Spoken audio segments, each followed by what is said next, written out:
Can you guys hear me from wherever you are? It's good to be back. It's good to be here. Today, another beautiful and wonderful day. I appreciate everybody who is joining right now. Well, we're live on YouTube, TikTok, Instagram, X, and those 4 platforms. We're live, and it's just about time. It's about time for us to have this conversation about what has been happening and what has been going on between Ethiopia and Somalia, including Somaliland as well. I think it's about time to have this conversation. And today it's going to be one of those few conversations that I'm going to have. And as day goes on, we'll be back here to talk about. And today I would love to give a chance for my people, my community here on TikTok as well, because it's very important. And I wish to have Somalis here. I wish to have Ethiopians here. I wish for us to have this conversation. Before I say anything, before I share my opinion or whatsoever, I think it's important to hear, the people from these 2 or 3 particular places, talking about this before we jump and to start sharing our opinions. I think for everything that is happening in the continent of Africa, especially when it comes to a matter of one country and another country in the continent, it always goes down to these 2 places, or it always goes down. For example, in this case, it goes down to people from Somalia, Somaliland, and Ethiopia. It goes down to these 2 places. But I think things, they get worse and they escalate in another level, which is not really pretty when other countries are coming and start involving themselves in the conflicts between these 2 people or between these 2 great nations. So it is very important for us to hear. The reason why I'm having this conversation right now, all the way, in the afternoon, out of nowhere, it is because it is important to hear the voice of our people, and it's important to hear, what they think about what is happening, what they think about what is happening or going on, with the situation. It's very important. So I'm going to have this conversation today, right now. And also, as I said, I'm going to give opportunity to some of the people here, from, TikTok and YouTube as well. If there's anyone here would like to raise their voice, do not hesitate to share with me, and I'll give you a point as well. But I'll lay down some ground. All right. If you do not know what is happening, or what has been happening between, basically from the new year, January 1st, it came with the new challenges. And so if you do not know what is happening between Ethiopia, Somaliland, and Somalia, I think this will be a nice time for you to get a little bit of recap of what is happening. But if you're aware with that, then you know why we're having this conversation. And I'll tell you why we're having this conversation. All right. We're here at SNOA. We advocate for One Africa right now. So One Africa right now basically is us, fighting, or us wanting to see the unity of the continent of Africa right now, not tomorrow, not 10 years later, but right now. That's what we're advocating for. Right. So us being here today to talk about the tension that is arising every single day. I was just watching the news that right now Egypt as well has entered and siding with Somalia as well, and be like, we support. And you might see other countries as well siding with Ethiopia, siding with Somalia. But that's the beginning of the division. And this is against the mission and the vision that we are fighting for, the mission and vision that we are advocating for. We're advocating for One Africa. So our wish and our call and our desire is to see African countries getting along with one another, is to see African countries trying to find solution to the problems. But when you have other African states coming in and start taking sides, then, we are not going to be able to reach that goal of One Africa right now. We're not going to be able to reach to that goal of One Africa, the Africa that we're advocating for, the Africa that we want to happen. We're not going to be able to reach there simply because, again, we are talking about sides. I always say this, that if you'll ask me what is my side, it will always be Africa. My side will always be One Africa, because that is the side that I think every single African should be taking. So when you come to the situation like what is happening right now, the tension between Ethiopia and Somalia, we must think about the root cause analysis of what is happening, and we might we can only predict at this time, because you don't really know what is coming next, but we can only predict what might happen if this situation continues the way it is, and what could possibly be a solution to what is happening right now, to stop, obviously, for two sides to come together and to work together. So I think I'll just point out one of the main issues I see in most of Africa's conflicts, and basically even the conflict that is happening right now. I mean, the tension that is happening right now between these two great nations. I'll tell you just in a second after I pray. God, I thank you for today, for giving us this opportunity to come here again to talk about the continent we love. We desire to seek about solutions, and we desire to bring our people together, regardless of the matters that are happening outside there. Would love to see our people coming together and bring about unity and peace to our countries. So be with us from the beginning all the way to the end of this conversation. I pray all these things in precious name of Christ. I pray. Amen and amen. All right. So if you're joining me from anywhere, let me know in the comment section where you're joining me from, and that would be amazing. So just let me know in the comment section where you're joining from, and we're gonna move on. I will start with something before I allow people to come in.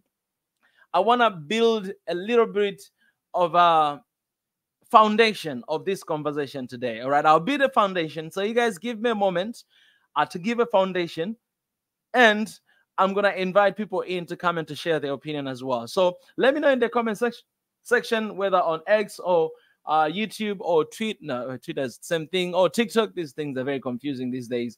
Let me know in the comment section where you're joining from, and then I'm gonna start with building that foundation I was talking about. All right, okay. So, and then we're gonna jump right away to talk about this. But I want you guys to hear me very careful. A couple days ago, I wrote an open letter to Africa and Africans. But I'll tell you why I wrote that letter. I'll tell you right now that the reason why I wrote that open letter, specifically, I was writing that letter because of the tension that is happening between Somalia and Ethiopia. I was very direct to talk about it, but I had to write something about it. And I write to put my opinion out there. So whoever that read that open letter, I believe you got the point. If you did not read, you can still find that letter on X and other platforms I shared, actually. And I'm going to read it here with you guys to share with you why I wrote that open letter to Africa. So I wrote that open letter because of the tension that has been happening, since January 1st between Somalia and Ethiopia, and what is happening right now, right? Other countries start picking their sides. And so you only see things moving forward, right? And when you look at the Western media, as usual, this is the time to make money. Africans, I hope Africans, we can really understand that our conflicts and the tensions that are happening in Africa is making a lot of money for West media cables, because this is the topic that they will talk about all the time, and how could possibly be a war between Ethiopia and Somalia. That's the topic right now. That's what is going on. That's the trending topic right now, right? So I hope Africans, they just wake up and realize that these tensions, they actually, while our people are dying, they're actually people who are making millions of dollars simply because of the conflicts that are happening in Africa. So I don't want to draw that attention from us going to Western media. No, let's bring back to the country. And I want to read this open letter to you guys, what I wrote a couple days ago. And specifically, I wrote this letter because of what is happening, because of the tension that has been going on in the eastern side of Africa.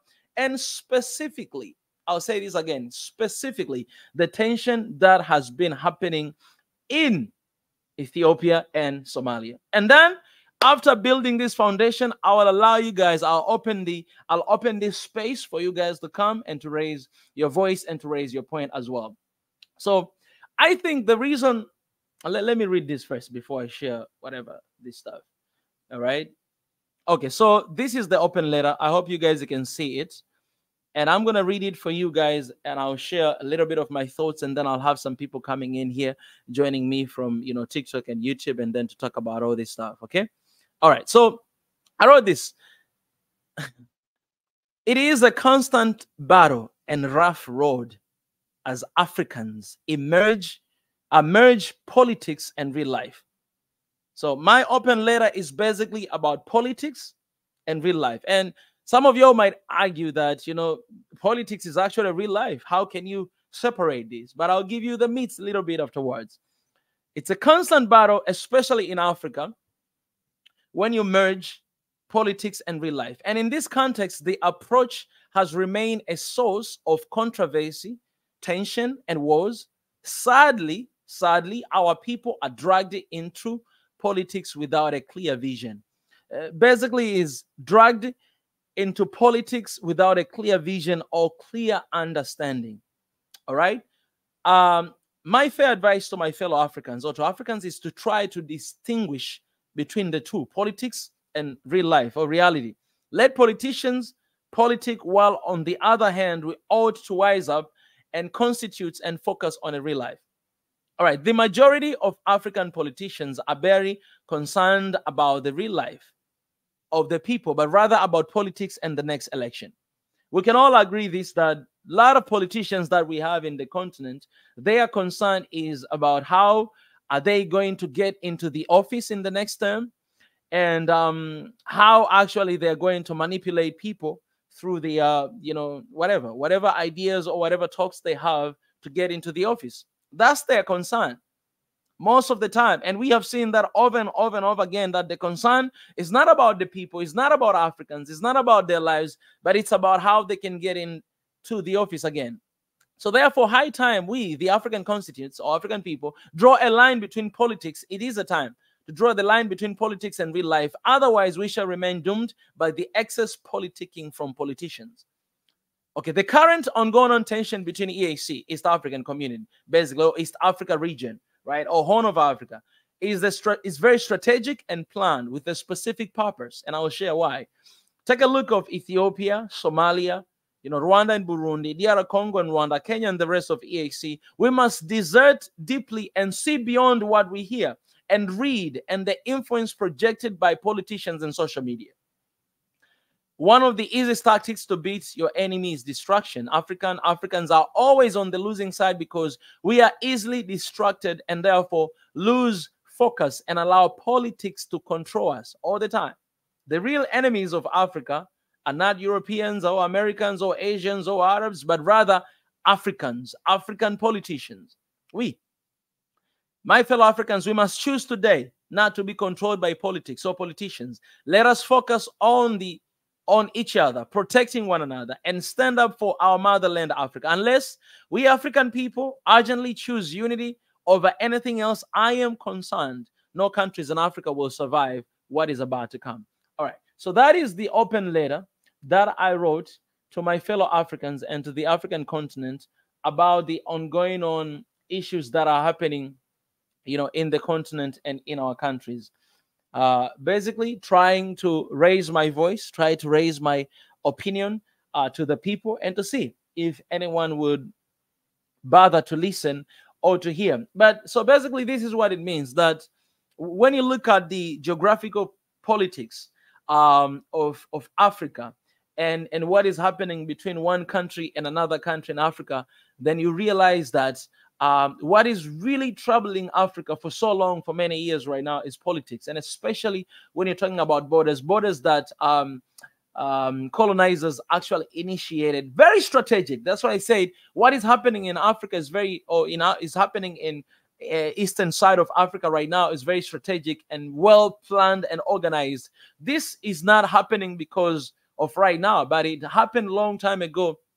When these people, they were thinking about the borders and how to divide Africa and how to disintegrate our people and how to actually create chaos in the continent, even 50, 60, and 100 years to come.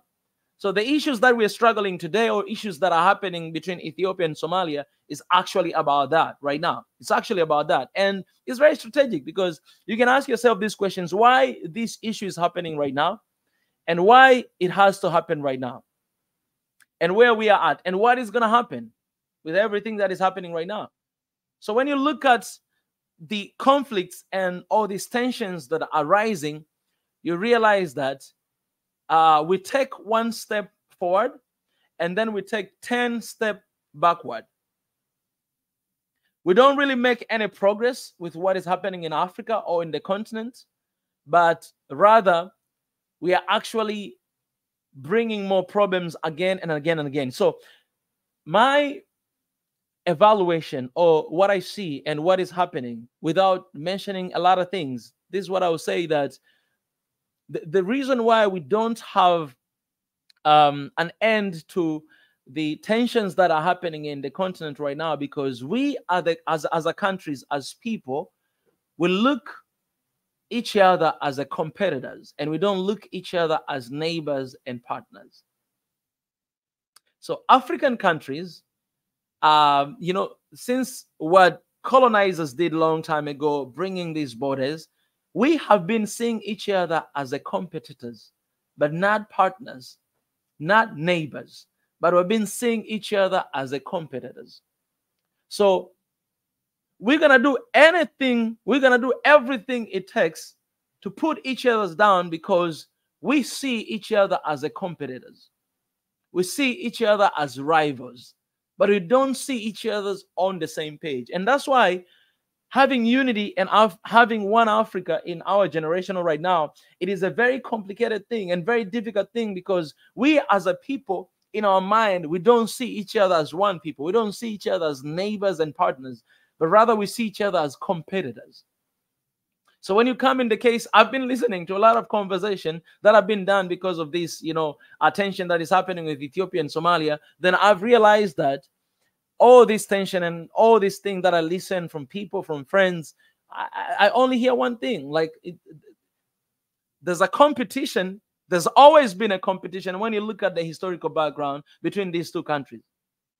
And even right now, whatever that decision that Ethiopia maybe has taken, or Somalia is going to take, then it will always be seen as the competitors. And that's why right now you have Egypt coming in and picking his own side or her own side, because it's a competition. It's about competition. So Ethiopia and Egypt, they have an issue going on with them. It's not resolved. It's an unresolved issue. So obviously, if Egypt is going to come in and join in this conflict, obviously it's going to side with Somalia, because they already have tension right there. And they're siding with another country that right now is having tension with Ethiopia as well. And the main and major issue in this thing, it's only because Somaliland is not yet recognized internationally and even in the continent of Africa as an independent state. They have everything that is needed for them to be independent state. They have everything. They have their money, they have their government, they have their president, they have everything. Like the same way that Eritrea was recognized in other countries of Africa, actually Somaliland, it could be recognized as well, because they have everything as our own running state to be independent.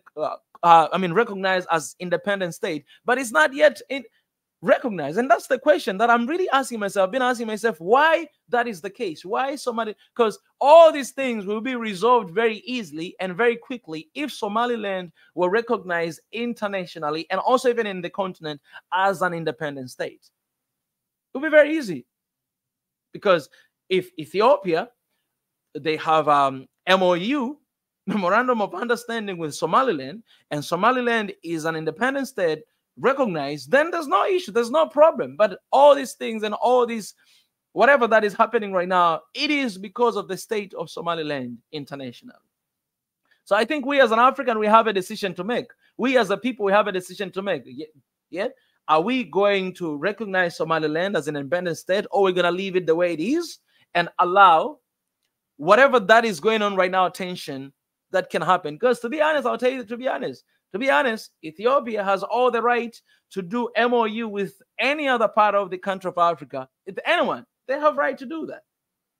And they have right to do that. Nobody can interfere that. Nobody can stop that. Anyone has the right to do anything they want to do for whatever reason that they have. So they come with this MOU with Somaliland because of A, B, C, D. They have their reason. They have that right.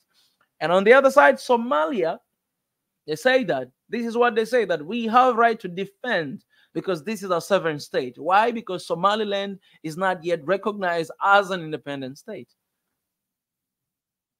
So if you look at this situation, then you realize it, okay, to solve this issue so that we may not have tension, so that whatever potential war we are talking about might happen, if we want to solve this issue, then recognize Somaliland as an independent state and let them deal with their own issue with Ethiopia. Let them agree to whatever that they want to agree with Ethiopia. Let them do that. And the rest of us will be right there and be like, all right, let's move forward. Because one thing that we want is our countries to come together, is our people to come together. Nothing else. We don't want conflicts. We don't want war. We cannot afford any war right now. We cannot afford that. And apparently, there's even some of the troops, Ethiopian troops, that have been defending Somalia for so long time against Al-Shabaab. They're there. They're sitting right there defending. So when you look at this is what we have always been talking about, that us as African countries, us as Africans, we must be standing with one another. We must be there to defend one another. So you have Ethiopian troops that are there in Somalia defending, have been protecting and defending the borders of Somalia against Al-Shabaab for so long time. They're still there. They're not yet kicked out. They're still there. They're still defending Somalia. All right, you have the I don't know, man. You know, before I go further into this, because I have a lot of things in my mind going on right now, but I would love this one thing. I really want to hear your opinion. I want to hear your opinion. And I wish to have Ethiopians here. I wish to have Somalis here. I wish to have everybody here to hear your thoughts. What are you thinking about this tension that is happening right now? It is very important to hear your thoughts. And it is very important as we give our thoughts. It is very important to know that war is not an option. We cannot go into a war. War is not an option for anything, because there's only a failure, there's only loser in war, and especially when it's one African state and another African state. There's no winner. No winner in war. People are going to die. And at the end of the day, what are we going to get in return? It's not worth it. So going into a war is not an option. It's not an option. So if you come and you give your thoughts, just know that it's not an option. Let's figure out, how can we have these things going on without anything, without any backlash at the end of the day? Because to be honest, I'm not going to be a hypocrite to come here and to be like, you know, Ethiopia, you should not do that MOU. Can I say that? They have any right to do whatever they want to do. And the same thing, I cannot stop, you know, Somalis. I can't. They have any right to do whatever they want to do. But then at the end of the day, we can agree one thing all together, that, okay, let's not go on a war, because we know what will happen. We know what has happened before, and we know what can happen if we go on a war. So how can we resolve this issue? That's what I want to hear. That's it. I want to hear solutions, man. I want to hear solutions, us as an African coming together and think about it and talk. How are we going to resolve this issue? How? My simple evaluation, my simple analysis with everything I've seen, I think Somaliland should be given her own right to be independent state so that they can make their own decision. Because when you talk with the people from Somaliland, you hear what they say. They're actually on the side of this. But when you go to Somalia, you see people are demonstrating, people are opposing this. And they say, you know, we are not going to negotiate anything. This MOU, it needs to be stopped right now. Why? Because Somaliland is not recognized internationally as an independent state. So we can all understand that. That's where the issue is coming from. Holding Somaliland as not an independent state is what is causing all these things happening. Because if it was an independent state, then they can make any decision with any country they want. But also, let me say this, mind you, that in Africa and the continent right now, we have a lot of foreign military bases in the continent. So one thing that I would love it to happen, and it seems like for most of African countries, it's not a problem to have foreign military bases in our countries. It's a problem. It's a huge problem. So if there's another African country that is want to initiate or to put military base in the continent of Africa, it shouldn't be a problem. If it's a problem, then there's something else. Someone else is somewhere putting some strings so that we may not come together as a people. I want to hear your opinions, guys. So let me start allowing people before I go further. All right. Yeah, if you want to share your opinion, you come. The door is open right now. Thank you so much for everybody who is joining. People on YouTube, on X, on Instagram, and TikTok. Smash the like button as well. Share this stream; it's very important. And invite people. We need to have this conversation. It's one of many conversations that we're gonna have, and I want to hear your opinion, guys. What are you gonna say? Okay, we have already one person wants to come in and join. Let's hear first. I have my brother here. Hey, Mikias, how are you, man?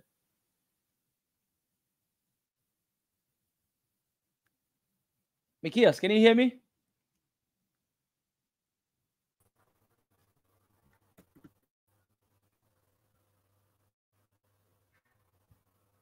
Hey, Mikias, I cannot hear you. How are you? Can you hear me? Okay, now I can hear you. How are you, Mika? How's everything? Man, I am good. I'm good. It's good to see you. It's been a moment, huh? Yeah, a little bit long here. How's everything? Yeah.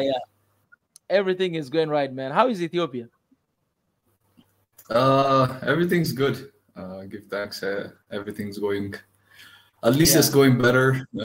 There's always challenges, but like, it makes you stronger. So we're on a good path. I want to say hi to everybody that's watching. Let me tell you this, Mikes. One thing of Ethiopia that is very, in a way, it's very, I don't know if I should say funny or I should say it's very interesting, is that Ethiopians, they are capable of coming together as a people. They're capable. They have shown that so many times. And so every time when it's happening, when there's something happening between Ethiopia as a country and other countries, then you can see how Ethiopians are coming together as one people. And that's the only call that I've been asking all the time, that even in the internal issues as well, you guys come together. But you can see in an international level how they come together. And when it comes to their thing, how they separate again. So inside the country, they're always like this. But when they step outside, they're always like one people. And it's beautiful to see when Ethiopia come together as one people, But anyways, that aside, man, let us know. For someone who does not understand what is going on right now between the tension between Ethiopia and Somalia, what would you say? Just in summary, my brother. Okay. I'll try to break it down first, and then I'll collect it together.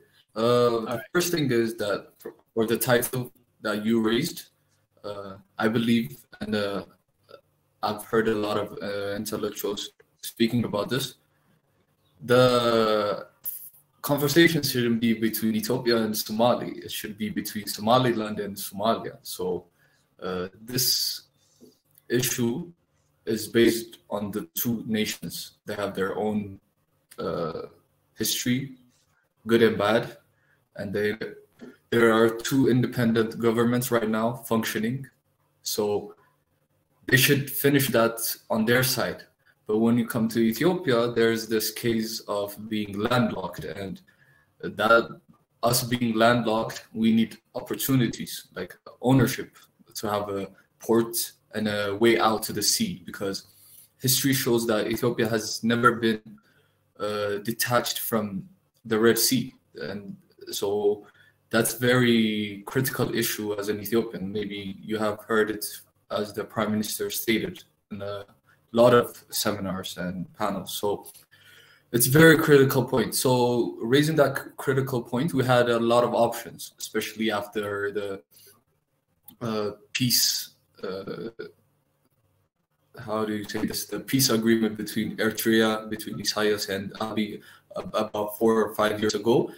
Issues were escalating that it would be through the Aseb or Mizowa from the north part.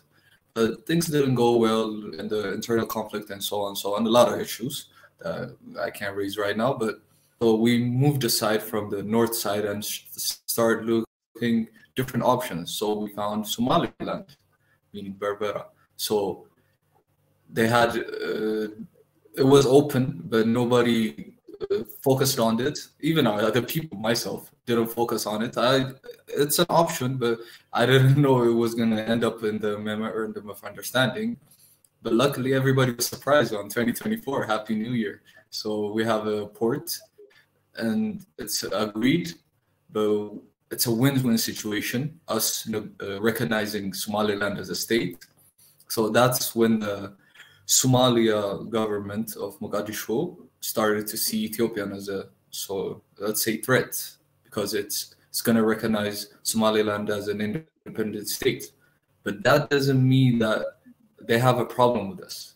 So let's put that aside and go to the allies of Somalia right now. As you raised, Egypt has come forward with open statements. And when you look at Egypt, there's two critical points for Egypt. That's the Nile and the Red Sea. Like, Egypt's civilization is based on especially those two water accesses. The Nile, as everybody knows, because of the GERD, a lot of negotiations have been happening, but now settled deals. Egypt thinks that we're gonna betray them, but Ethiopia's side says it's a win-win situation. We're gonna use what we need to use, and we'll give you what you need. But Egypt doesn't like that. Even their constitution is based on the Nile, like they using the Nile for themselves and giving some part to some nations, excluding Ethiopia. The sad part, you can go up and look it up on the Egyptian constitution. If I'm not mistaken, it says in Article 44 in their constitution. So even if the presidents or leaders change, they're bound to respect that rule and the article. So that means it leaves Ethiopia's side. But the day came and Ethiopia built the Grand Renaissance Dam. It's above 90% right now, so it's almost unstoppable. So one side on that, and the other one is the Red Sea. The Red Sea.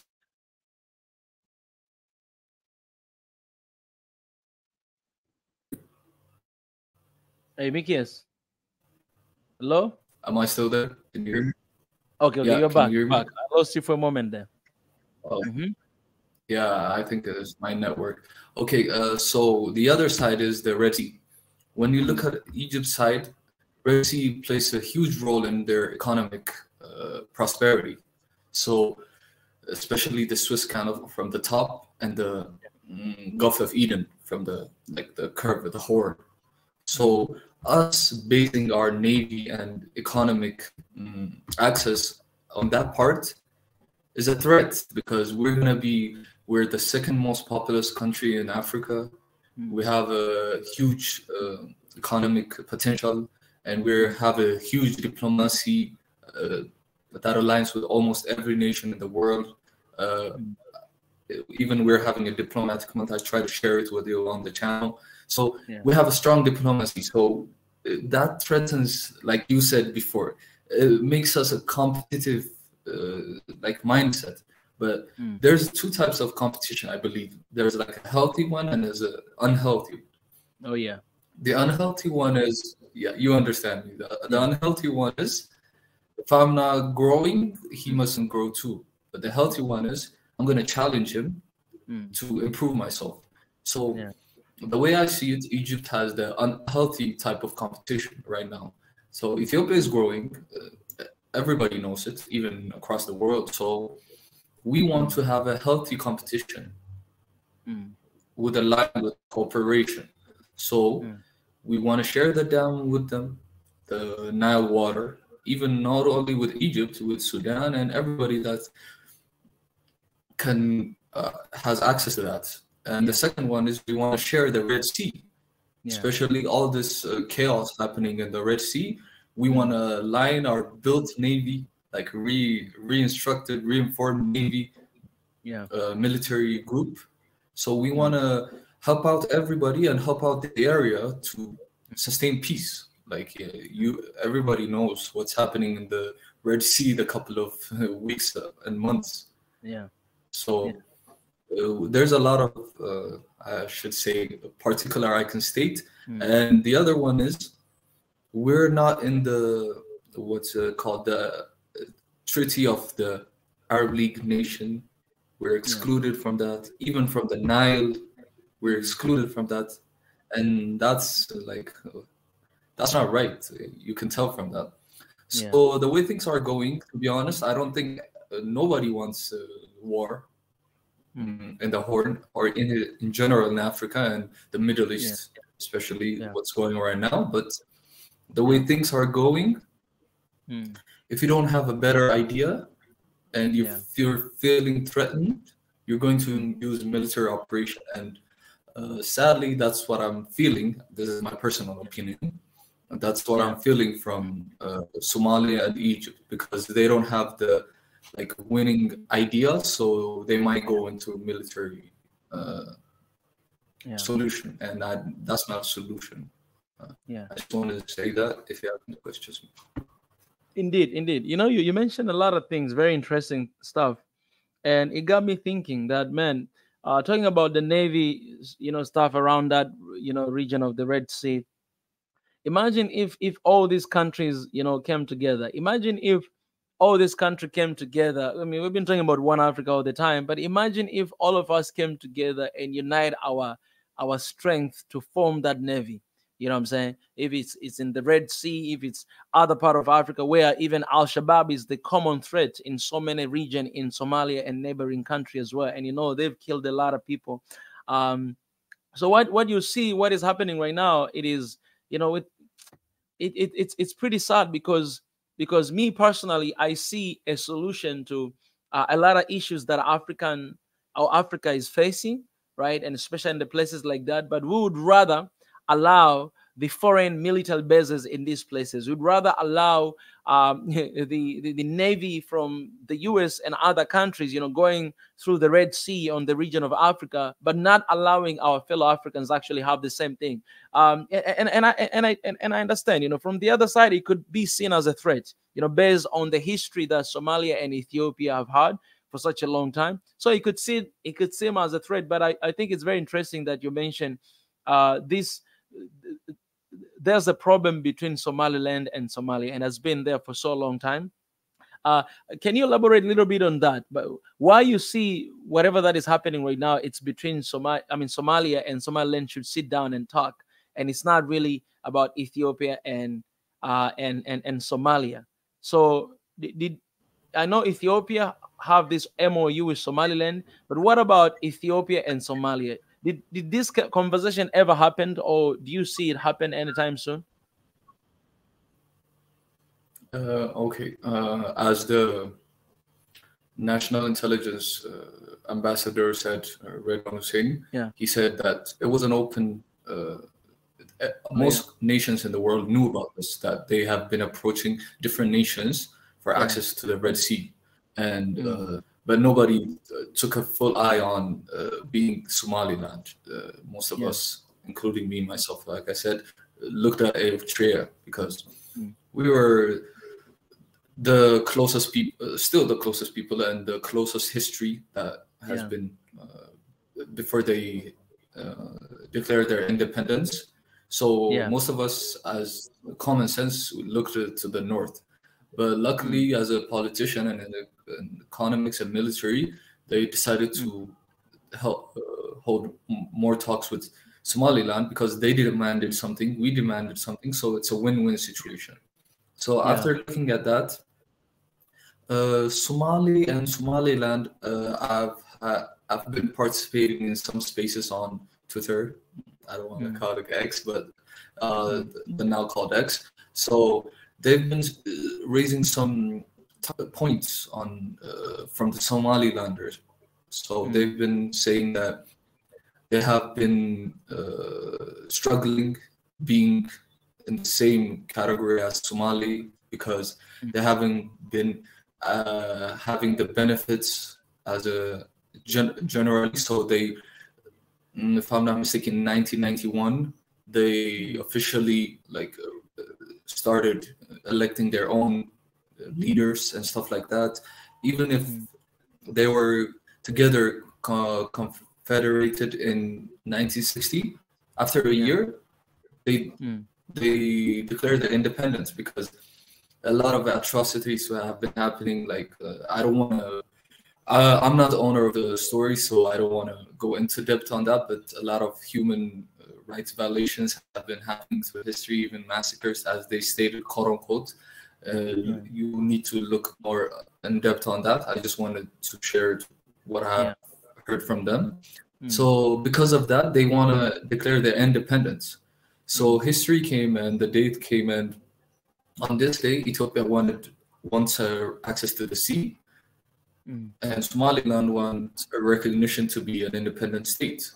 So it's a win-win approach. They negotiated, and this happened today. So that's why I'm saying, and the leaders are saying, the conversation should be between Somaliland and Somalia and the international community, because that's you need to follow some rules and regulations to be in the independent state. So as you said before, they fulfilled a lot of them. I don't know what they're missing.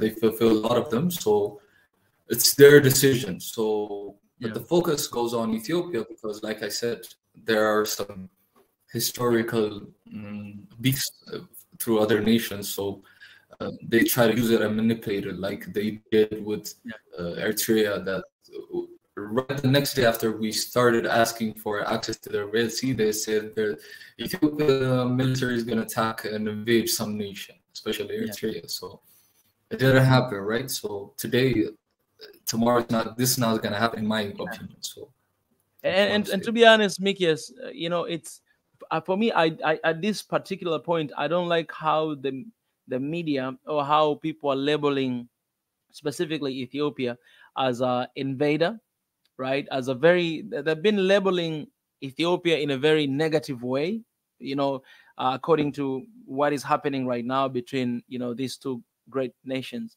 And, you know, which is not true in reality. At the beginning, when I was saying, you know, in my thoughts, I mentioned something about, you know, the forces of Ethiopia's army, you know, being there in Somalia for so long time, protecting against the Al-Shabaab and everything. It's very ironic if you know, in one side, these are people actually who have been trying to defend, you know, the region, and in another side they are invaders, you know. And I don't really like this labeling. And as Africans, I think we really need to be very careful labeling this stuff, because if what you're saying is what really happened, and I heard that in the, you know, in the conversation, that that actually this was an open request to any other country around the Red Sea, right? And nobody came forth, but Somaliland came forth, and these have agreed. For me, I honestly do not see anything. You know, I do not see any problem with that. But my question is this: that then how are we going to stop this? Like, do you see, if Somaliland, I mentioned this, if Somaliland were recognized as an independent state, then I think this problem is solved. It's simply solved, because they have been wanting this for so long time, for many years actually, and they have every right to demand that. You know, they have every right to want that, but it hasn't been allowed. So my question is why that's the case. And second, if Somaliland would be recognized, then this issue is stopped. It's as simple as that. But then that's something that it seems like is not going to be happen anytime soon. And why is that? Yeah, to be honest, what we're discussing right now is more of like some part of the facts and opinion based. So because we're talking on the facts that we all, me and you and the community over here have. So but when we elevate the facts and like the history and the documents, like you said, it's bound to happen. To be honest, on my perspective, the Somaliland being recognized as a 55th nation of Africa is bound to happen, because a lot of things show that, because comparatively they're more stable than Somalia. They have elected, if I'm not mistaken, 5 different leaders in the past 30 years. They have a more democratic type of solving problems and a political structure. So when we look at Somalia, relatively it's a little bit shakier state. And when you see all those things, this leaves a leverage for Somaliland to be an independent state. And the other part is there's this recognition process, like you need to pass steps. You need to hold this question and raise it in the African Union summit, which is going to happen less than a month or in a month time. So Ethiopia is going to raise that. Somaliland is going to raise this issue, and hopefully a lot of nations are going to recognize Somaliland as a state, and even going to solve a lot of problems regarding that. And as you said before, us collectively being together is a very critical point for even the Horn and in general Africa. Even having a common military on the Horn, like we're having right now, Ethiopia having 4,000 to 5,000 troops in Somalia fighting against Al-Shabaab and different terrorist groups, us having the Navy fighting against different pirates, and collectively helping the military of Somaliland. If you heard that the Ethiopian general has met with Somaliland general, he invited him over to Addis Ababa, and they've been holding talks. So working together is the best way to find solution, even having differences. But collectively, there are more than 4 or 5 nations in the Horn, right? So they have a different way of leadership. So they might have a lot of challenges. Maybe having a competitive mindset will elevate, and you might even put your hand in different nations. But collectively, if we don't work together, we can't see that one Africa, that free visa Africa that we want, traveling wherever we want, even being prosperous and all this. So just to conclude based on your question, I believe that Somaliland will have the recognition of being an independent state. And the second one is to succeed that, first we need to solve it to the African Union, then take it to the global stage and even to the UN charter and so on. So I believe that's bound to happen, even if different states might have different issues. For example, I want to raise China, like because of the China having the Taiwan issue, she supported the Somali side, but you can see that from their perspective because they have their own issue. They see from their own lenses. So we raised the question. I have this very good political analyst that said, okay, good. If you have an issue with Taiwan being a Chinese state, and if you support Somalia and Somaliland being a Somalian state, with a touch hand, go to Eritrea and bring back the Ethiopian state, just as an issue. Like if you have some justice over one place, you need to have justice everywhere. So it might lead to trouble a lot of places. So raising this huge question, so it's better that they recognize Somaliland as an independent state. I just wanted to raise that as an example. I wanna respond to one of the comments here as we move forward from Red Sea. It says nothing to discuss. Ethiopian leaders are puppets of the West. Somalia was progressing as one nation, and at the end it will stand as one despite your ignorance and delusion. I had to read that comment at least to share a little bit, what I think about this. So, I know you, Mikias, you know that we are standing and we've been advocating for One Africa for so long time, and I'll tell you the truth. Like, if you ask me, one of the things that I don't like that has been happening in Africa, and it's happening, is actually countries dividing into 2 different nations or 3 different nations. Is one of the things that I think we should not take that road. But then on the other side, when you look at some other special case, some other countries, you find out that it's better for some other countries to actually divide into 2 in order for them to come back again as 2 different nations, but collaborating and partnering with one another. Because there's so many different cases in Africa that you find as a one country, people are killing each other. People are not living together as one. There's so much tension and so much issues that are happening within the country, that it's better for this country to actually go in a separate ways in order to bring back that peace again, right? I think we've seen that, okay, the war, the tension that is going on right now, in Sudan. We can take a case of, Ethiopia and Eritrea. We can take a case of, so many other countries in Africa, actually, because even Sudan, long time ago, it was a single country, it was one country.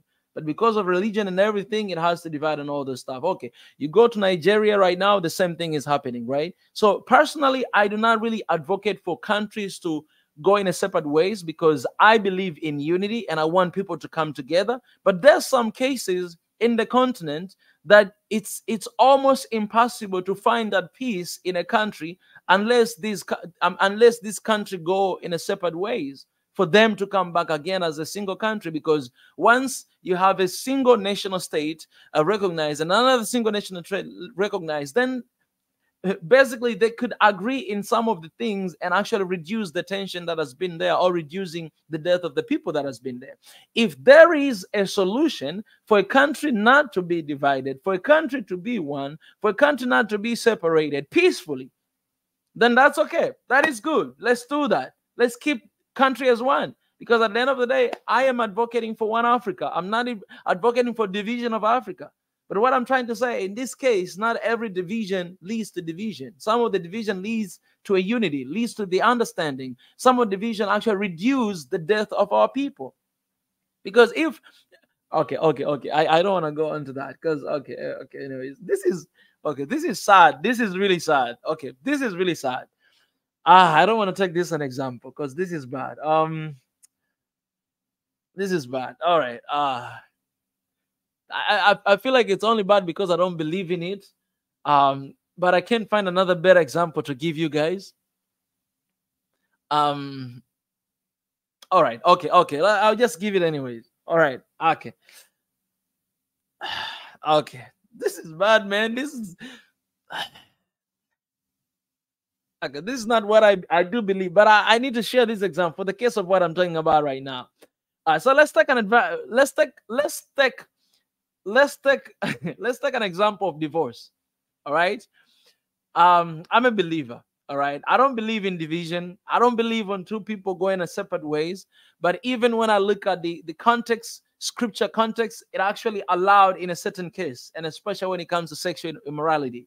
If two couples, you are married to your wife or whatever, and you guys have, issues because maybe one of you like cheated or went somewhere to sleep with somebody, biblically, it's actually allowing these people to go in a separate ways. So I'm giving this example. So you find out that maybe there's a certain marriage right there. These people, they don't understand one another. These people are fighting against one another. These people, are cheating on one another. There's no peace in the family. And there's no other way to bring about that peace. These two people have not agreed to bring about peace. These two people, they're not acknowledging one another. They're not understanding one another. They're not accepting one another. They're not coming in the same time, and be like, all right, you know what? Okay, let's just bring peace for the sake of our family. But these people are fighting. It's becoming unhealthy for the children. It's becoming unhealthy to the house, unhealthy to everybody, even to their community. So it's better for these people to go in a separate ways to maintain that peace. Because at the end of the day, one person will be killed because of stress, because of depression, or in a worst case scenario, even killing one another. Why I'm giving this an example? I'm giving this an example because in some cases, context here in Africa, you find out that in order for us to have that one Africa we want, in order for us to have that peace, then it's better for these countries to go in a separate ways to come back again together. That's my opinion. That's what I'm trying to say, and that's what I'm trying to address to Red Sea. Because in this case, it's very easy. I know Somali people will say, their point. Ethiopians will say in their point. But it's very important for us to look, at the end of the day, to look at the bigger picture and what we need from this. Mikias, welcome back. What do you have to say of, my response to what I was trying to say? And I would just like to hear what you want to say. And Red Sea, you let me know as well. I try to give you a little bit of my stand on that. Mikias, welcome.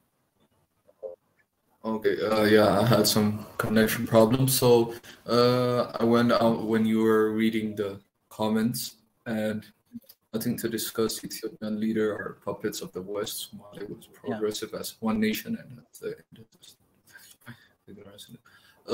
well, like I stated earlier, like Ethiopia has a very strong diplomatic relations with across the globe, like because we as a nation are independent. We've never been colonized, so that leaves us access to us making our own decisions, being a latecomers in a lot of situations, even in diplomatic scenarios. Any panels we're invited, even we're in some of the global unions, we're one of the creators.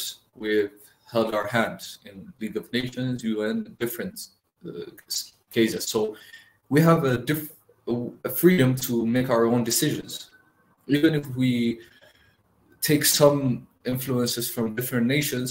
It's based on our will, not only forced upon us as a different colonized countries around the world. So I don't buy to the concept that puppets of the West and so on, especially on this government, because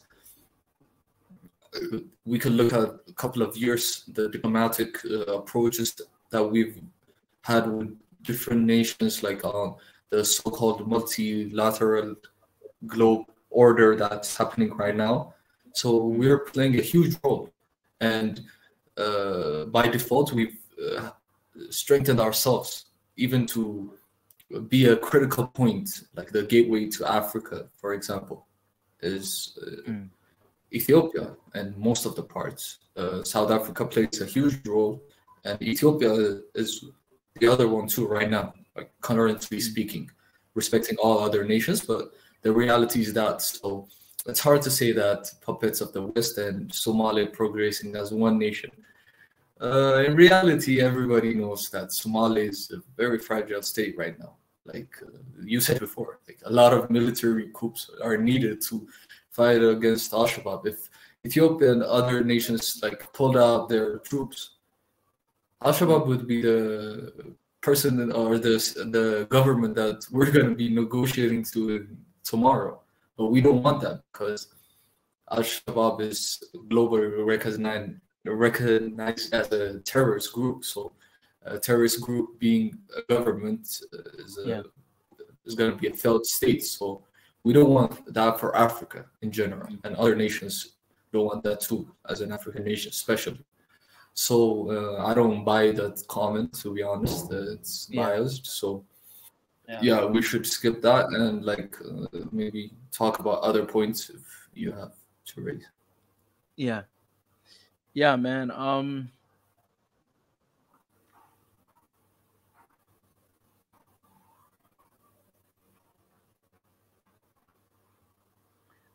Yeah, I'm just trying to think through, Yeah, like let me pick up one point that we must not forget, like you said, Africans right now, especially in the neo-colonial state point, are being enslaved by Africans. Like we're being battered and betrayed by Africans. Like there are like three types of people that are trying to hurt Africa right now. First are the colonies, like especially from the past. They haven't changed that mindset, so they're still coming for us to take away our resources and our people and everything. So first they're them. The other one is competition on the multilateral global order. They want to play a huge role on Africa because Africa is very populous. Yeah.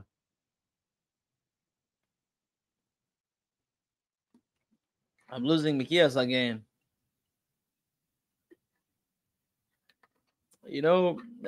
As I'm waiting for Mikias, I'll say this, that man, this thing has been at the beginning of this new year and to this point, this thing have been really bothering me in so many ways. Just thinking about Africa, and think about why why we are not coming together. I'm not naive to say this, that I see what is happening in the continent. I said before that the main issue I see is because we see each other as a competitors, and we're not seeing each other as a partners and as one family. This is the main issue.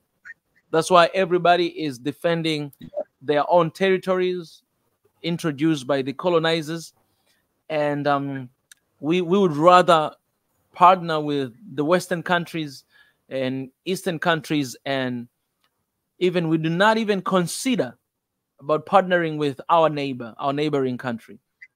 We know historical background of our countries, what has happened. We know most of wars were not just started by us, someone else was at the middle, and we're not willing to come together as a people. And you know, for example, in the case of Al-Shabaab, I believe Al-Shabaab, it's easy to get rid of Al-Shabaab if the entire Horn of Africa come together and be like, you know what, we need to fight these bastards and need to make sure that we eradicate them on earth. They can do that. But it's Al-Shabaab, they always take advantage of the conflicts that are happening. Like what is happening right now in this tension, Al-Shabaab could easily get in the middle of this.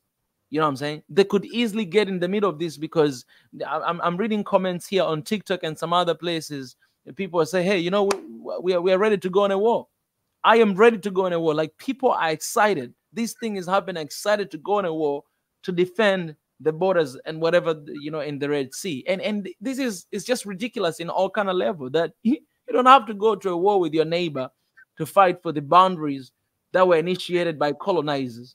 You guys can simply come together. You can simply sit down and decide how we're going to work together. Okay, what are you going to benefit and what are we going to benefit? So my question is this, and I hope I had somebody from Somaliland here in Somalia to ask this question, but I want to ask this. So, yeah, I mean, really, see, it seems like you know, your comments in YouTube, it seems like, Why are don't you we from jump Somalia? in, like, Yeah, your why stream don't you come in? Yeah, Red Sea, and that's really conversate? good. Like, yeah. Exactly.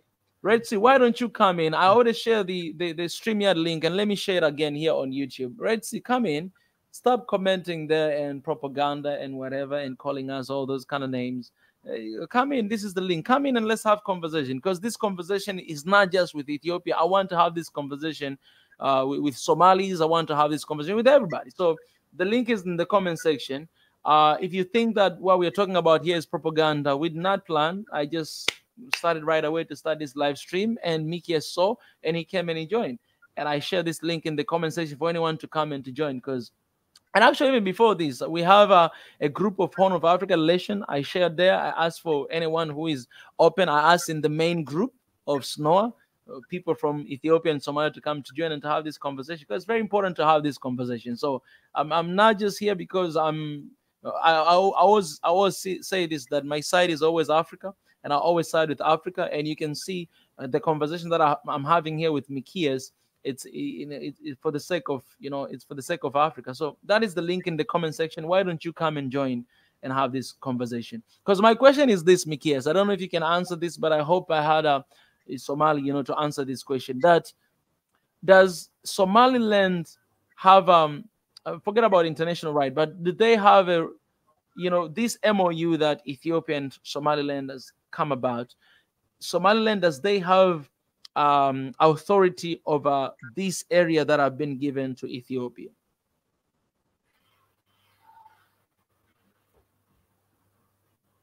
That is my question. Okay. Can you hear me? Yes, I You can can hear hear me, right? Yeah. Yeah. Technically, on the agreement, it's a lease pass. So they have given us 20 square kilometer lease from their land to Ethiopia. So technically, it's in the ownership of Ethiopia for the next 50 years. So it's how do I say this? The sovereign territory of Ethiopia. So they might hold some different cooperative approaches on the business part and the military part, but technically it's in the ownership of Ethiopia from now on. and further technical points are going to be raised, I think, in the next 10 days or 15 days. Yeah. Yeah, 10 to 15 days. Other reports are going to come out because they just raised the general part, and the specific parts are going to be out in the next 2 weeks. Yeah. So just to say, it's an Ethiopian territory technically. Based on that, right? And when we go to international laws is another thing, because again, you know, international, they do not recognize Somaliland as a sovereign state, right?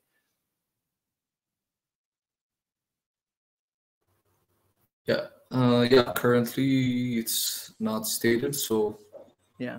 the funny part is like even in the U.S. they've been I don't remember her position, but I was watching their video. Yeah. There was this woman that was saying that she scratches her head because during her time in the office that she didn't recognize Somaliland as a state because they have, like we said, fulfilled a lot of the parts, especially America being a democratic state, supporting a democratic state. Somaliland fulfilled those states' needs to be a democratic state. So them recognizing South Sudan, even Eritrea, and other nations in the world, she said, from her point of view, that she regrets not recognizing Somaliland as an independent state in her time in the office. Yeah, I forgot her name. I'll try to share you the link later on, maybe in DM. Yeah, it's very, you know, I feel like, and it's not that even Africa as well does not recognize that, because I'm trying to put this. I've been trying to write, like, you know, Somaliland and everything. Even on the map, actually, you cannot see it. Even Google does not show it. Like, you cannot see, but it's somewhere there. You know, starting from, you know, Djibouti, to this side, you're going to the Horn side. So I hope you guys can see that map that I put out there. Yeah. So Red Sea, I see you're not joining. Don't know if you're one of those that always comment and do not want to have conversation, because this is just a normal conversation. To have a conversation with somebody to talk about this, because what we want about a solution. We don't want all those propaganda you're talking about. We don't want, you know, whatever. We don't want that, but we want a solution to this issue that is happening there. For me, I wish that. Yeah, Anyway, just to support our point. Yeah. One of the should I say long-time freedom fighters in Ethiopia, now supporting some rebel groups. He even said in this article that he wrote after the agreement with Somaliland and things started to fire up. He said that internal groups in Ethiopia, that are rebel groups, are gonna side with Somalia and Al-Shabaab. So what do you say about this? Like, to be honest, I sometimes respect freedom fighters. Like, they might have a cause, they might answer questions of the people, but if you're a threat to the nation and holding it abroad, even to the Horn and the continent, and you're aligning with terrorist groups, by default, you're showing us your true colors. Like, and it was a very sad statement that, but like, the truth is bound to come out. So he showed his true colors, and it's very sad. Like, and I think now I realize why this terrorist group never ended their work in our continent, because there are some people who actually support them to destabilize our countries and to side with them in the situation like this. It's easy, like, you find it easy, like, Africans were very unstable, that, you know, we could even agree to partner with terrorist group, you know, to attack another country, and then the next day we start fighting against them as well. I mean, it's happening all over the continent. It's very ridiculous. And let me ask you this: why do you think Eritrea is against that as well? And do you have any news about Djibouti? Is Djibouti against that as well? To be honest, I don't have that much information about that, but like, I've heard some documents about. I don't know about Djibouti, but I've heard like a couple of things about Eritrea, but I don't think Eritrea as a nation. It might be some like political or leadership issues, maybe putting their hand in this situation, but from the people's side, I don't think Eritrean people are like supporting this as the other nations are. Like they're more of a cooperative approach.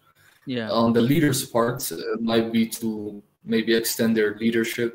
Maybe they see Ethiopia as a threat to their, like you said earlier, in their leadership time.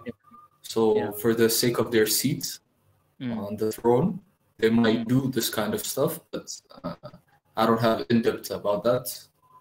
But we're close, we're attached so much, and like our borders are so close that you can help one nation at some point, that you can be a threat on the next morning if you don't have like that stable mindset and like structured way of approaching. Like one thing lately that's been happening in Ethiopia was everybody, a foreign citizen, should get a document. It has been stated by the government in the past week. So by default, this is stating maybe some foreigners that migrated due to different cases from Sudan, from Eritrea, from other places.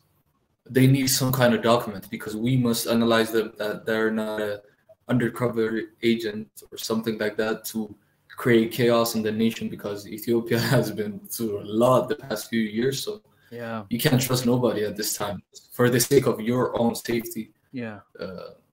At the end of the day, it's like you being the criminal at the same time being victim is hypocritical. Like we're trying to avoid that, so we're like trying to align, the government is trying to align with them with documents, and if necessary, even sending them back to their nations, because it's for the sake of the nation and even for the Horn. Like we don't want to ignite political issues based on people that are not authorized to be in another state for now.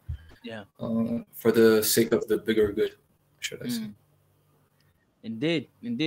Mikias, let me appreciate you for now. This is not the end of this conversation. I'll come here again, when we find more people from all these different places, and we're gonna continue to have this conversation and to see to an end, how it's gonna unfold, and hopefully, to have peace in this region and in the entire region of East Africa, because there's so many things happening in this side as well, apart from there. So, but I want to appreciate for your time and for being quick and to just come here to share your opinion as well. Yeah, appreciate it, Mika. I was surprised, like I was online and you raising this topic, and straight up I sent you a text, and I went into the YouTube, and I can even share you some people that I know on, like I said, on Twitter, that are from Somaliland, that I even can help you with maybe more information for the channel. So if you can get someone, some people, that's good. And then we can come again another time and just have this conversation. I'll be coming here a lot to talk about this, because it's very important, I think. Okay, I'm gonna go out. Have a good one, Mika. Keep in touch. Okay. I appreciate it, man. See ya. All right, guys. All right, that was a short conversation talk with my brother Mikias. I've given opportunity. You guys have been watching here. I've given an opportunity to Red Sea to come in and to raise your voice, but did not show up. So it's not my problem. All right. When we open this space to have this conversation about Africa and about these tensions, I want you to know this, that our side is Africa. Our side is one Africa. So when we open this space, is for you as an African to come and to raise your voice, whether you believe in what you say or you don't, but to come and to raise your voice. We can have these debates, we can have this conversation, and then at the end of the day, we just need to shake our hands and to be like, all right, we wish peace for Africa. That's it. We're one people, one Africa. that's it. We move forward. That's what we want. But we don't want anyone to leave with another thought. We don't want anyone to be like, this and no, we don't want that. We want to bring our people together. That is our vision. That is our goal. That is our purpose. And that's what we work for every single day. So because the peace of Ethiopia, peace of Somalia, Somaliland, Sudan, the entire continent of Africa is very important for us. All right, that's what we need. That's what we're fighting for. So when you open up this conversation, do not hesitate to raise your voice. It's important to hear your voice as well, to just know how our people think and how can we solve these things. How can we be a part of bringing solution and not bringing problems? All right, so just let me wrap up this conversation, and then I believe I'll come here another time talk. A lot of people right now, they're actually sleeping, and some of them are at work, but it's important to have this conversation anytime we can. But it's important to know this, that issues in Africa, the main issue, I think even President Kenyatta, he spoke about this when he went to South Africa a couple years back. He said this, he was talking about the airline between Kenyan airline and South African airline. He would say that, you know what, it's a time for us not to compete against each other, but to come together and to form one Pan-African airline. It's important to do that. He shared that when he was in South Africa. And I really understand his message, and I love what he said, because when we see each other as competitor, and I mean, Mickey, as he shared with us, as here two different groups of competitors. Like one is, unhealthy one, another one is healthy one. One is that unhealthy one is the one that, okay, if you get this, I'm gonna do this to get that, so that we all lose. But the healthy one is that, all right, somebody has made a great move. What can I do to actually secure my people? And what can I do so that both sides can benefit from whatever that we're going to agree on? So competition is good, but most of the time in the context of Africa, a lot of time I think has been misused. And conflicts and tensions that we have in Africa is based on that. That, all right, you get that? Okay, how are I going to get? If I look at the context of dam in Ethiopia and Egypt, I see that. If I look at what is going on right now, Somalia and Ethiopia, I see that. That is not a good competition that we need in the continent. And I think we need to drop that mindset and start looking at each other as neighbors and partner, and start thinking, how can we partner? Because the things that you cannot reject, you cannot push them away. If somebody has decided to do something, it's impossible to push it away. You just need to find out the common ground. How can we work together? And that's the question that we've been asking for 6+ years in Africa. Why it seems like Africans cannot work together? How can we as Africans work together? And why? Why it seems like it's impossible for African countries to cooperate and to work together to achieve a common goal. We all want development. We all want peace. We all want food security for our people. Why can't we work together? Why it is impossible for us to work together? Why is it impossible for us to sit down at the table and to have a win-win situation? You don't have to walk over me. We need to find the common ground and for all of us to win. We're not enemies against each other. We are from the same team. You understand what I'm saying? We are from the same team. So why don't we come together as one people and work together? I was thinking about this even, the World Cup and football. If Africa will produce only one African team, man, we would have taken World Cup so many times. Think about it. Even in sports, think about taking a few good players. Like you take one good player from each country, man, you'll have the best team in the world. Because most of people who are doing great in the international clubs, they are Africans. Remember the time of Didier Drogba, Samuel Eto'o, JJ Okocha? You remember that time? Kanu? These guys, imagine these guys, all of them, they were in the same team as one Africa team against the rest of the world to compete for the World Cup. So one Africa is better in all kind of levels. Today in Africa, if you look at all these African players from different African countries, if they come together and form one African team, we're going to get World Cup. But you have a team like Argentina getting the World Cup. Is it because of Messi? It doesn't matter. Even if you have a single best player in the whole damn world, but that single one player cannot win the entire cup. You need a team of 20-something people to win the cup. And in Africa, if Africa can decide to work together, form one Africa football team.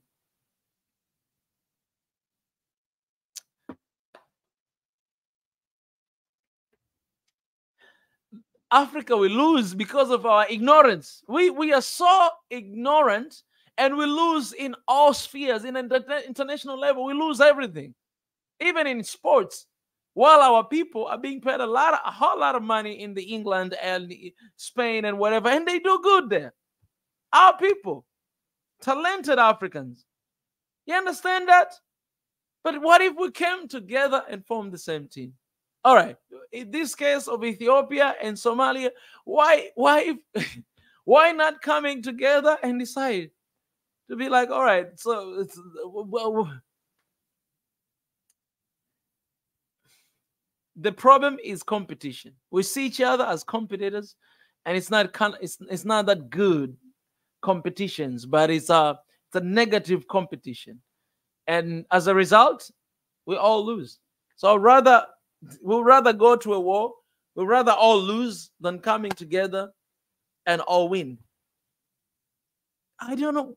Where do we get this mindset? Where do we get this mindset that let us both lose instead of all of us winning?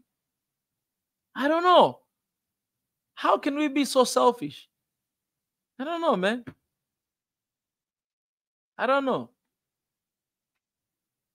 I don't know. I don't know, man. It is possible to work together. It is possible. Because when you both agree on something, you agree. It's a bond. And everything is there. If anyone goes against it, the agreement is being cancelled. And you don't get whatever that you want to get.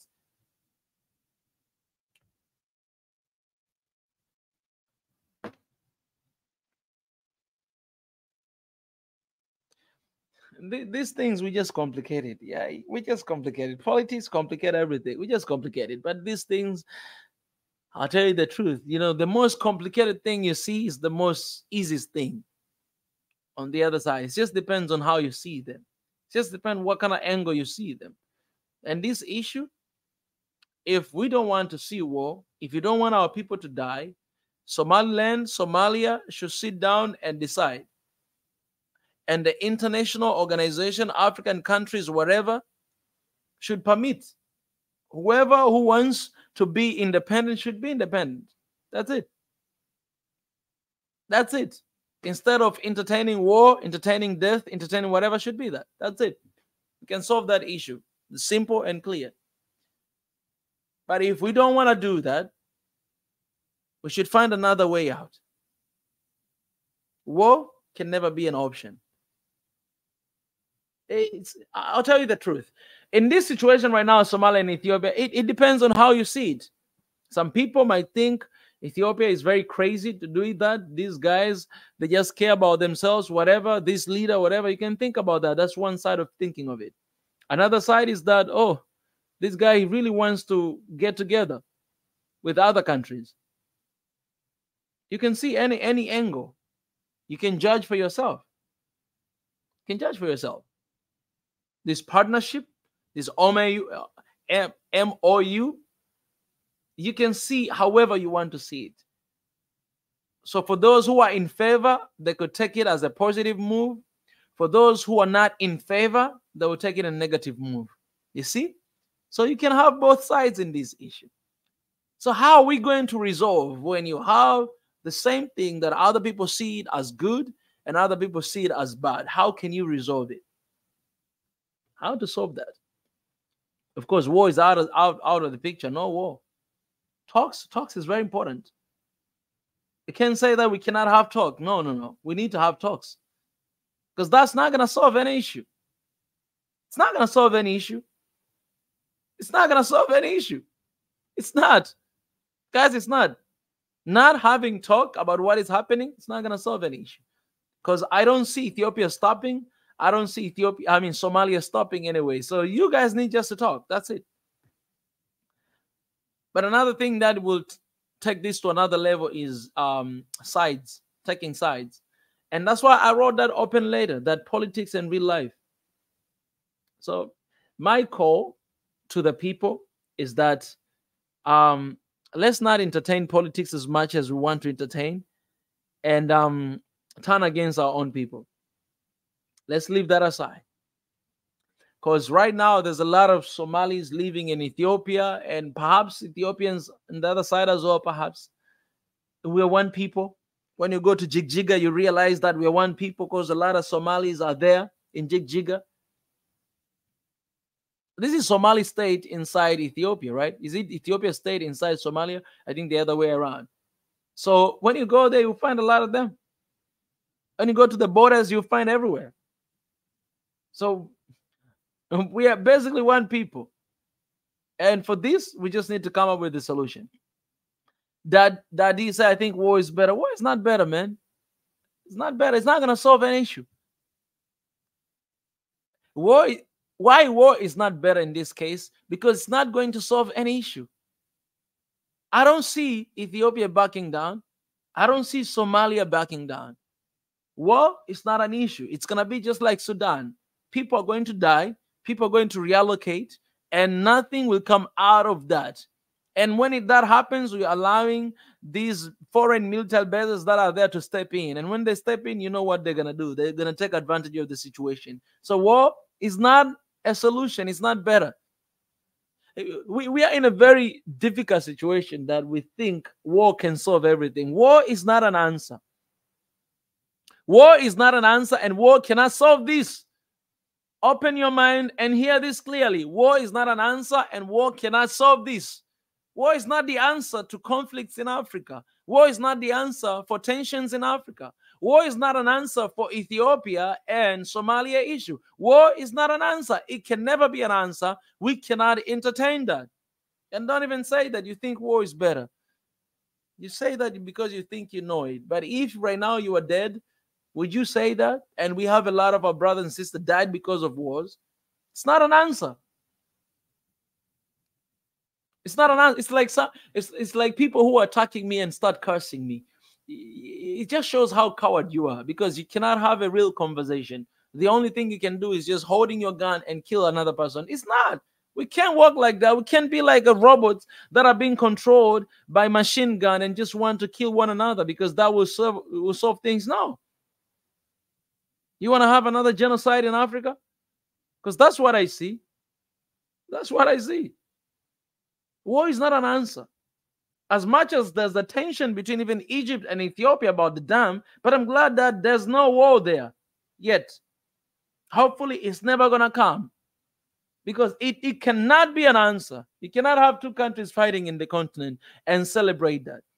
Whether you are Somalis, whether you are from Ethiopia, but war can never be an answer, and you should not talk about it. You should not tweet about it. You should not comment about it. You should not do anything, because social media and politics is what ruining Africa's reputation, is what dismantling Africa. Social media. You go to social media right now, everybody's just talking about this and that and that and that. Man, you could use better your social media, but not talking about war. I can never agree that. I will never stand for that. We should find the solution out of this. And I gave my opinion at the beginning. The easiest solution is Somaliland to be recognized. That's the easiest solution, yet complicated, because I don't see it happening. That could solve everything. If that is long way to go, then there's need to be talks. There have been our summits happening in Uganda, and Somalia say that, you know what, we cannot talk unless this MOU is destroyed. We don't want it to happen. It needs to be gone. Then we can have conversations. So they've already took their stand. But at the same time, remember that there is Ethiopia troops in the Somali region trying to protect from Al-Shabaab. So I don't know which is which. So you yourself evaluate that. Look at that. Look at that. Because that's what we want as Africans, to defend one another, to protect one another, to be there for one another. So for this, there just need to be a talk. We all need to be in the winning position, all of us. Win-win situation.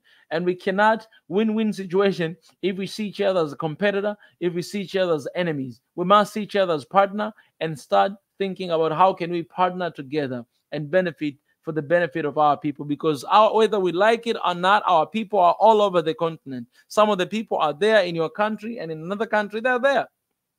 So if war break out, your people are going to die. Then we cannot entertain that. Can we just agree on one thing?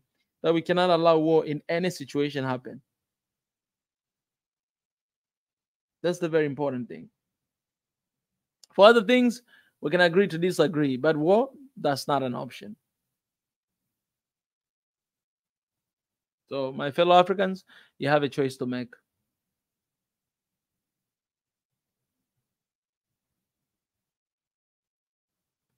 Your MW, you say that your whole argument about having one Africa is dead when you say that everyone that wants to be independent can do so. No, it's not dead. It's alive and well. That's what I believed all the time. That's what I believe right now. That's what I'll continue to believe. I don't see the point for a country. Listen, I don't see the point for people to keep hang on, being together if they're killing one another. Sometimes a solution, and let me tell you this. I'm saying this not with I say this. When I was saying this, I mentioned that I hope that is not the choice. But let me tell you this. I've had a conversation here in Swahili Nation. You can go into live stream. We've had a conversation about the Horn of Africa relation, not once. And in that conversation, I had Ethiopians, I had Somalis, I had Sudanese, I had people from the Somaliland as well. I had all of them in the same conversation. We had talks for hours, talking about the issue that is happening between Somaliland and Somalia. We had them. And what could possibly be a solution for these two sides? We found none. We found none. Do you understand that? We found none. So let me ask you, MW, in that kind of situation, what are you going to do if you're a leader? Are you going to say, okay, no, you guys stick together, and allowing people continue killing one another, having those tensions? They're basically same people speaking the same language, eating the same food, having the same religion, but yet not together. Are you going to allow that to happen? What are you going to do? Then let me ask you, what are you going to do? We want one Africa. We want that. But you know what? We must agree that in the same country, we have countries that have separated before. But at least right now, they're not killing one another. With all the tension, at least they're not killing one another. So we are still one people, and they're still talking with one another. At least the people, you look at the people, for example, you look at the people in Eritrea, you look at the people in Ethiopia, they're one. They don't have issues. People, they don't have issues. Politics is what always divides people. And in the case of, Somaliland and Somalia, man, I've had a conversation. So I'm saying this point, not because I just wake up today and say it. No. Go on the live stream here in Swahili Nation and look at the live streams we had about the Horn, just right, the Horn of Africa relations, Swahili Nation. You see the conversation there. You understand that? So sometimes in order to bring people together, you need to separate them. Sometimes it's the way. I don't say it's always right. But in this case, sometimes that is the solution. You need to bring people apart for them to realize and then to bring them together. Sometimes you need to do that. And I'm telling you, if Africa were one, if Africa had one Africa strong organization, if Africa had that, if African Union were strong enough, that's what they would have done. Because at the end of the day, it's one Africa. It's one Africa. It's one Africa. That's the most important thing. But let me tell you this: if you don't do that, what's gonna happen is this one region, it will. They always find ally. They'll find somebody from the Arabs region. They'll find somebody there. They'll find somebody there, and the division is happening in your country because there's someone else there taking advantage. But why can we solve our own issues? Why can we come up with our own solutions? And that is one of the solutions, what I'm saying.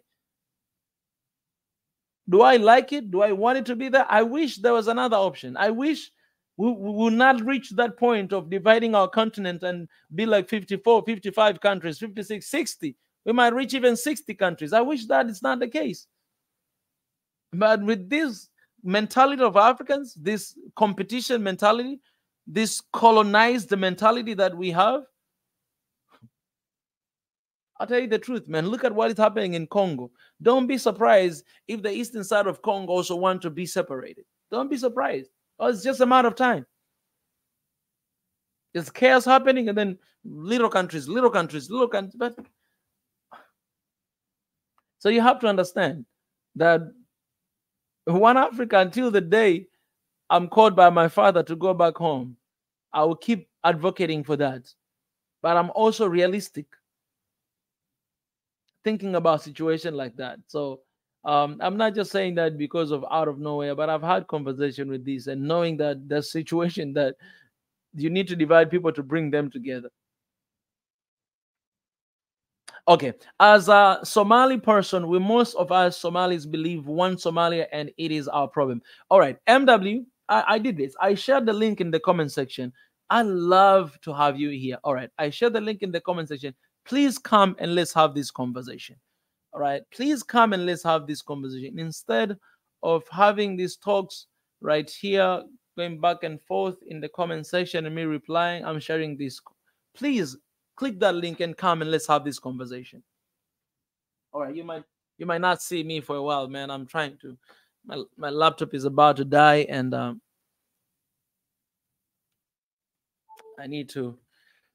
Okay, let me increase the light here. Hopefully, you can see me, guys. Can you see me? If you can't see me, then it's all right. Yeah, it might be a little bit hard to see me, but anyways, MW, I love that you're from Somalia. Okay, I shared that link in the comment section. Let's have a conversation, because I know that when you talk to people from the Somalia region, they don't want Somaliland to be independent country. They don't want it. They say this is a part of our country. We want it to be one, and it's good. I'm with you. But also, if you talk with people from oh my God, that's good. If you talk with the people from Somaliland region, they say, no, we want to be independent states. Okay, so let's have this conversation very openly and very fairly. Let's have this conversation. That link I shared in the comment section, join and come and let's talk. Let's have this conversation. What are you going to do in that situation? It's very important. It's very important. Because I want you guys to be one. But do you want to be one? That's one of the questions I asked in that Horn of Africa relation. Do you want to be one?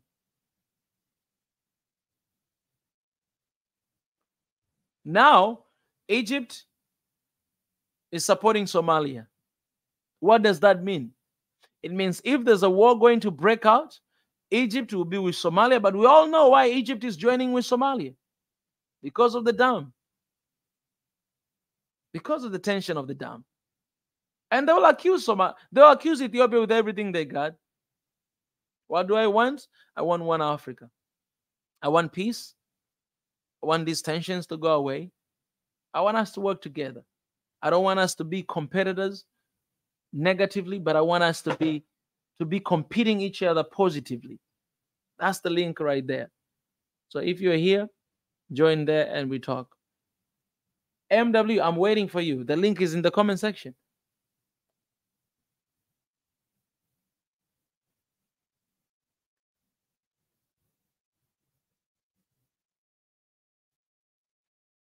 Yeah, so MW, I assume that you are from the Somalia region, not Somaliland. Because what you say there, as a Somali person, most of us, we believe in one Somalia. That's good. I love it. I believe it too. And I want it to. But can everyone in Somalia say the same thing?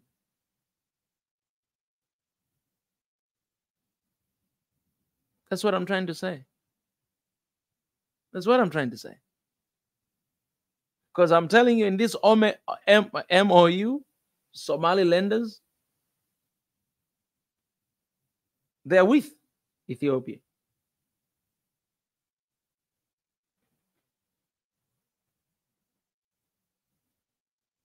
It's complicated. Anyways, guys, so MW, you're not coming. That means you are not open to have this conversation. That's okay. That's all right. Um, all right. Call me African. Okay, let me for a second here on TikTok as well, allowing this person to have a short talk and then to see.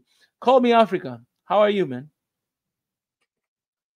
How are you, brother? Hey, my brother. I'm good. I'm good, man. Let me know where are you calling from, by the way. I am from Somalia. All right. This is very interesting. I love that. I love that. Welcome. How are you, man? I'm fine, man. Thank you. But my English is not good. Broken English, okay? It's okay. We all have broken English. It's not a language, anyways. Yeah. Yeah, it's not a language. Yeah. So, yeah. I wanna hear you. So I think you've been listening to what I've been saying and the conversations, right? Okay. Did you get the entire conversation what we were talking about? Yeah, yeah. All right. So I wanna hear your opinion. I wanna hear your opinion in all the conversations that we had because I really wanted to have somebody from Somalia as well to have this conversation. So I really wanna hear from Okay. your My side. my Yeah. opinion is Somalia, we know only one Somalia. Mm. Somaliland is a state in Somalia, is a region. Yeah. But how can a region with another government make a contract? How? Is that good?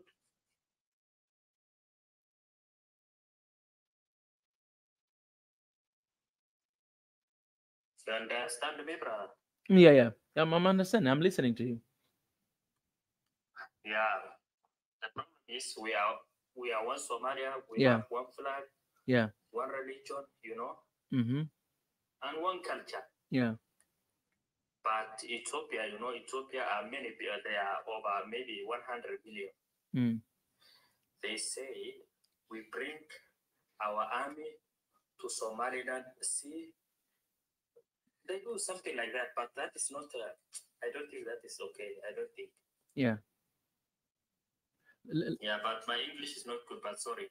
No, it's okay. It's okay. Let me ask you this. Then, why do you think Somaliland, because as you're saying, because Somaliland is a region in Somalia, but why do you think Somaliland has made that agreement with Ethiopia? Why did they do that while they're knowing that they're only region in Somalia? Yeah, Somaliland is before Siad Barre, Siad Barre before, maybe, Yeah. I don't know. I've They heard have about it. they have fight with that regime, his regime. Yeah. Then that's why it started from 19 something. Yeah. They make it Somalia. They say Somalia is our enemy. Just Yeah. there is Somalia, and they say Somalia. This is what we call I don't know. Sorry, please. You can bring someone else because my English is not good. No, you're doing pretty good, man. I can't explain. Yeah. All right, man. All right. No worries, no worries. But I appreciate it. At least I've known your stand as well. Yeah, thank you. But only we have one Somalia. Yeah. Other state, state of Somalia. Somaliland is a state in Somalia. Yeah. All right. Just one, only that. Yeah. They cannot make a contract with another government because they are regional state. Yeah. So don't you think that because you know that Somaliland they want to be independent country, you know that, right? But independent country, how can Ethiopia give them an independent? How can they give them? No.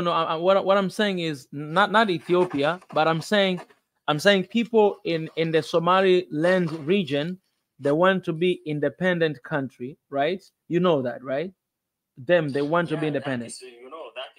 That is long process because they are in hurry, just they don't look, they go somewhere, they do control. That's not good.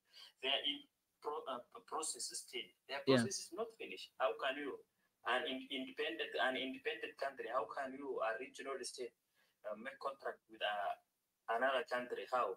Yeah. Because all the world know only one Somalia. They don't know Somaliland. Yeah. Yeah. Yeah, that's the fact. So what do you think is gonna be solution to this tension that is happening right now? Because obviously Somaliland people, I mean, who are living in this region of Somaliland, they are in favor with this MOU. That's why they signed it. But the people from Somalia, they are not in favor. And you guys have been demonstrating for a while right now. What do you think is gonna be a solution to this? The solution is until they get dependent, until they get dependent, they can't do nothing. They can do nothing, Somaliland. Okay. All right. I think I think that is clear. Yeah. I think that is clear. Then I appreciate for your voice. The problem is how can you buy? No, the problem is how can you buy? How can you buy your sea, your land for another country? The problem is, Ethiopia is some 80 million, 100 million. Yeah. If you say I give 100 million people my sea to take my sea, how? Because 100 million later they come small. Then Somaliland become later Ethiopia. That is the problem because they change our culture. They come small. Then later they take our land. That is the problem. Let me ask you. We don't want to do that. Yeah. Let me ask you this, because when I look at Somalia and Ethiopia, you guys share the border, and Jigjiga, right? You know that there's a lot of Somali right now in Ethiopia, and when you go to those borders, we are missing. No, we are missing it because Ethiopia we have Somalia region. We have in Ethiopia also. Yeah. Because we don't want to take. Yeah, that one is already gone. But again, we don't want to lose the Somaliland. No. Because we have already more. We don't want again to lose Somaliland. No. That's not okay. So you think what is happening right now is that Ethiopia is trying to take Somaliland to make it Ethiopia state? That's what you're thinking? No, Ethiopia because they don't have sea. God have not given them a sea, because if they don't see, they have to follow the rules and. They have to follow the rules because look at Uganda. Uganda, they have some, I don't know, 45 million or something, I don't know, but they don't have sea, but they do the, my English is not good, my brother. Oh my God. It's all right. You're doing pretty good. How can I explain for you? Yeah, you're doing pretty good. Yeah. I have language problem, sorry. It's all right. It's all right, man. I mean, the people also say you don't understand this language. Don't read them. Don't listen to them. All right. You're trying to express yourself, and I think it's very important for us to hear different opinions, to hear how people they can express it and how they think. Yeah. Everything is by rule and by law. Uganda also, like Ethiopia, they don't have sea. Yeah. But they do everything by law. Yeah. But Ethiopia just they are hurry. That's the problem. All right. So I just hope people who are listening, you are listening and you are trying to get the point from different perspective, because that's what I wish at the end of the day, to hear different opinions and then at the end of the day to come down on the battleground. All right. So let me ask you this. Call me African. I love your name, by the way. Call me African. You are an African, so that's good. Let me ask you this. Some people, they say only war is the solution to this. What is your opinion? I can't hear you, brother. Oh, I said some people are saying, I've been receiving the comments here from people from Somalia. They're saying that, war is better in this situation. What are you saying? Please. Do you think war is the solution to this? Where are you standing? No, war is not solution. War is not solution. No, war is not good. Because we are in 21st century and still war, no good. No. Yeah. So the time is now with the times we have to take the pen and to write something. Yeah. But not to take a gun and to fight. No, that one is past already. Past. Yeah. Yeah. But we are in 21st century. Yeah. We have to write, we have to understand everything. Yeah. I love that. Yeah. I love that. Then I love that because I think the same thing. I think with the tension that is happening, it's it's good for both sides to sit down together and to figure out this together. I think everything is solvable. It is possible to solve it, but there's need to be a peaceful conversation and talks and to solve this instead of start bringing all these tensions and between other countries and other countries. And we're one people, and we know people who are going to be affected is me and you, like ordinary folk, not leaders or not politicians or not anyone who is writing this MOU. All right. Thank you, brother. Appreciate you. Thank you. I appreciate you too. Thank you for stopping by, man. Okay, bye, brother. See you. All right. Peace.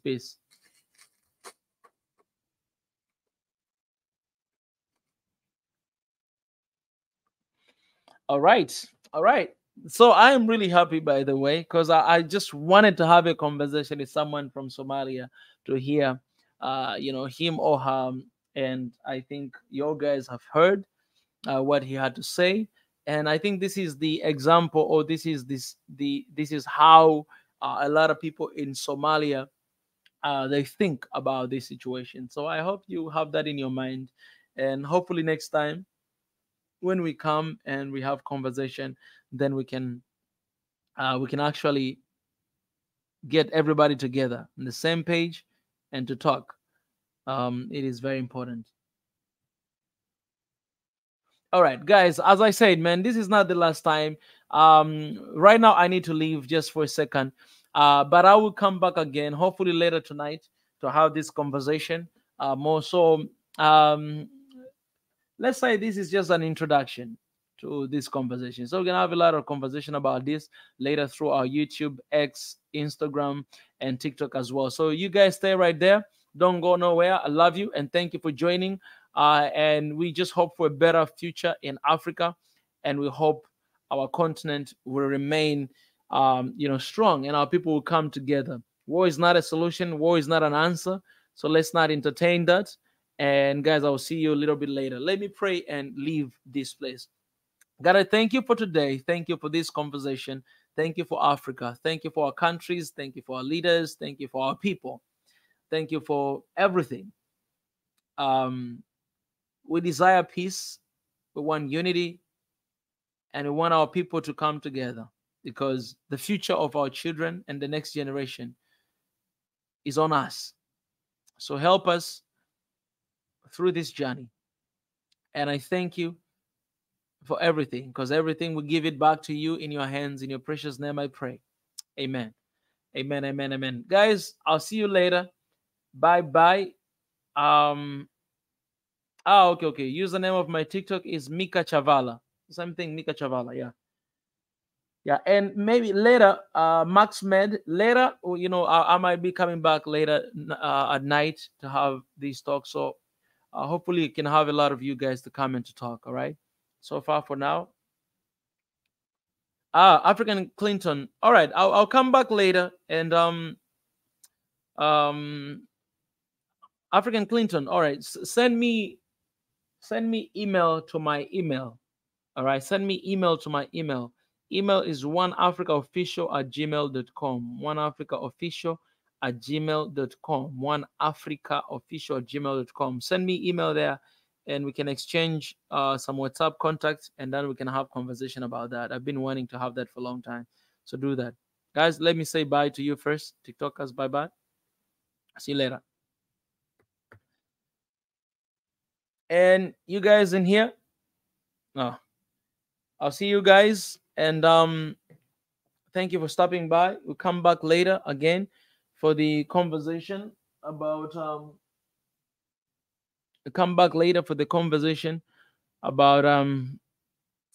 this issue and this situation, what is happening.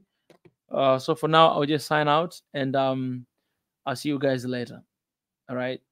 God bless. Have a good day.